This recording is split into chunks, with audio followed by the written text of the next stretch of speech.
It's from a manuscript in progress called Bear. Can you guys hear me okay? I'm going to try to project, yeah?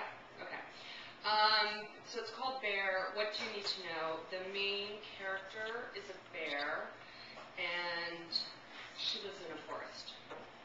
That's enough. Okay. Slumber. I'm here staying close to your round mouths. Sound emits from one round mouth, and sun is bright red, like a small round mouth. One can't retract into one's mind, follow unconsciously those waves. Round wishes appear. You must defy all odds, says the invisible instruction book. A squirrel smiles. You must take all that makes you small and retransmit it to large formations. You are doing what each and every being has had done, successfully or mercilessly. Can one fathom what it is to grow, deliver, and shape? A mama roar is unlike any sound family. It's not a roar, and writing this makes it even more so. It's a pit that opens the earth, that claims it Mother Earth. If one writes whole, it is not that. To write this could be writing hierarchy, and perhaps that. But why not, as other food chains need to be revisioned, but not that. No, not what we want to write. As soon as we do it, then just too simply that. Truth speaking.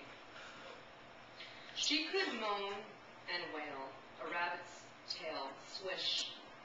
But why not explore the eyes that fall into and rest deeply? The resting place of bodies that are home in a body sense. The shared spaces of bodies, of sleeping and eating and resting and dreaming, entwined and interlacing. The butterfly flies, the language grows and mouths together the dainty syllables.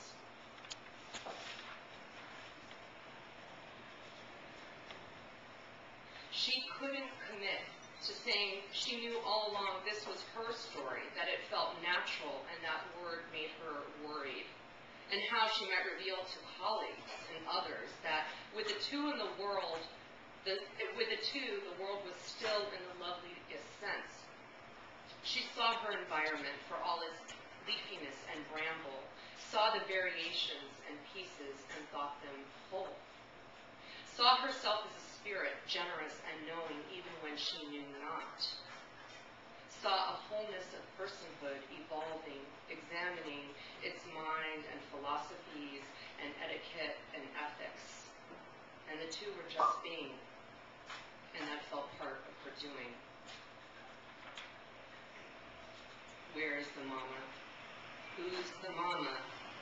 What is the mama? All stories perch, then fly, narrowing to decide direction, and then swoop, disappear. Self-evaluation. Are you fun? The adventurous type? Would you go for the kill in an unprotected environment? Do you have offspring? Are you willing to leave them to pursue your deepest ambitions? Are you clever? Are you attentive to your physique? Which words or phrases best describe your temperament? Vivacious, ebullient, obdurate, dour, the bearer of bad news? Do you clearly see your own self?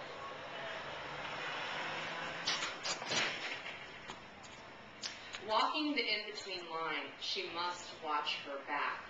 The two trot gleefully beside. Her pride loosens right there in the middle, midway, levitating a stalking mind. Perceptions, the heavy den of flies, covets and sprawls. They think her scary, amorphous and large, unsure of what species to assign. No, not a tiger, not a bison. They climb trees and reprieve bad ideas. Perhaps they should shoot her. or fuck her. Perhaps throw down a viscous pot of honey. But that's just tree talk, trees being trees. Resigning. Only a temporal state, the dream of arising before spring. Fish felt near one's toes, iridescent waves. One's body light-hearted, swimmingly smooth. Yet a dark wave harvests, anchors, a story threads, green lives, a story shored. If I have no mind, or a mind that is facile, a school of fish, I am required to write for them and many more. If I must hide, be the cave, the fruit lingering, but materially worth less, the fruit of two, shame on you.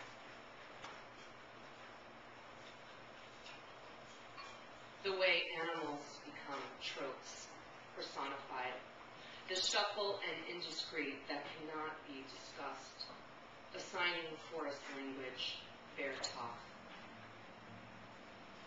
Early days. She buffed with a huff, her long, lean body. Somebody better notice this. If her fur would glisten, they'd surely listen. Her paws would cut a throat or divide a pile of leaves. Mom is at ease, and out she exits. Around a corner, the tree knight hollowing, dressed like a flower, metamorphosing. How her petals are consuming. Keep the pelvis tucked, feet clenched to dirt. Strive faster, but not too fast. A stone creature hooted. He was slender and wise. They frolicked and flew. Mama with a long pole, the trunk slunk lean into her upper paws. She holds like an oar she adores, and the waves crash back as she swims. Morning time.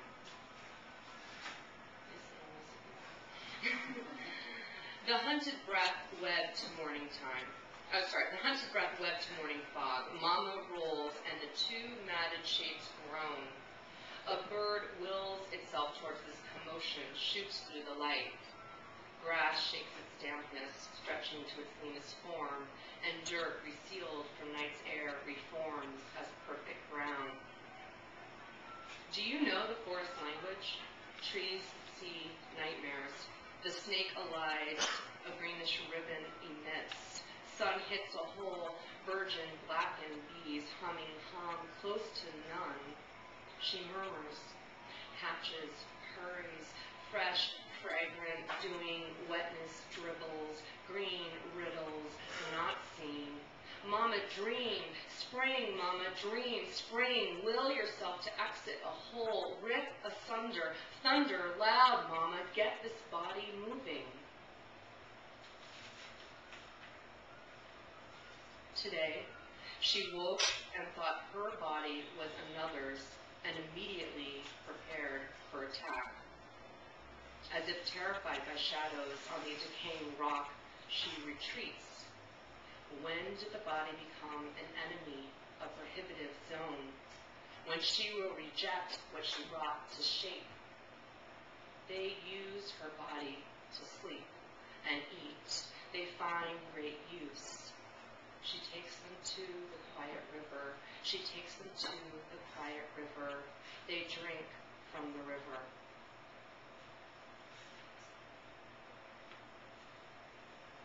To be a foreigner where once was queen, a territory monger, where all others ran up trees.